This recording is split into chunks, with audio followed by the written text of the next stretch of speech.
અમદાવાદમાં પ્લેન દુર્ઘટનાનો મામલો છે। સાંસદ હેમાંગ જોશી બીજે મેડિકલ કોલેજ પહોંચ્યા। હેમાંગ જોશીએ ડીએનએ સેમ્પલ રૂમની મુલાકાત લીધી।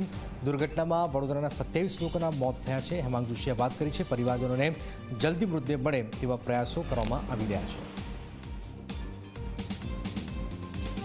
જે પ્રકારે અમદાવાદની જે પ્લેન ક્રેશની દુર્ઘટના થઈ છે, જે ભારતીય નાગરિક જેટલા પણ છે એમાંથી 26 થી 27 જેટલા નાગરિકો એ આપણા વડોદરા જિલ્લાના છે અને અત્યાર સુધીમાં હાલના તબક્કે આજે સવારથી જ જે ડીએનએ સેમ્પલિંગ જે બાકી હતા એના લેવાઈ ગયા છે અને અત્યારે એવું કહી શકાય કે ઓલમોસ્ટ તમામ જે સંભવિત મૃતકોના ડીએનએ સેમ્પલિંગનું કાર્યવાહી પૂર્ણ થઈ ગઈ છે અને જે રીતે આપ જોઈ રહ્યા છો અમુક જે સ્વજનો હોય એમને એવું હોય કે આજે ને આજે જો એનું રિઝલ્ટ મળી જાય તો અમે આજે જ એનો જે મૃતદેહ છે એને લઈને અમે વતન જઈ શકીએ, પરંતુ એમને આપણે કાઉન્સેલિંગ કરી રહ્યા છે।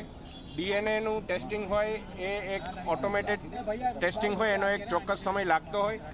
માનનીય વડાપ્રધાનશ્રી, માનનીય મુખ્યમંત્રીશ્રી બંને દ્વારા જે પ્રકારે તમામ વ્યવસ્થાઓ કરવામાં આવી છે એને લઈને પણ તમામ સ્વજનોને અમે અવગત કરી રહ્યા છે અને વહેલામાં વહેલી તકે કોઈ પણ આપણા નાગરિક કોઈ અફવાનો ભોગ ના બને અને એમને તમામ જે કોઈ પણ નાની મોટી તકલીફો પડતી હોય એના માટે વડોદરા ભારતીય જનતા પાર્ટી સંગઠનના સંયુક્ત ઉપક્રમે આપણે અહીંયા હેલ્પ ડેસ્ક પણ શરૂ કરવામાં આવ્યું છે। આપણા સ્વયંસેવકો પણ અહીંયા છે।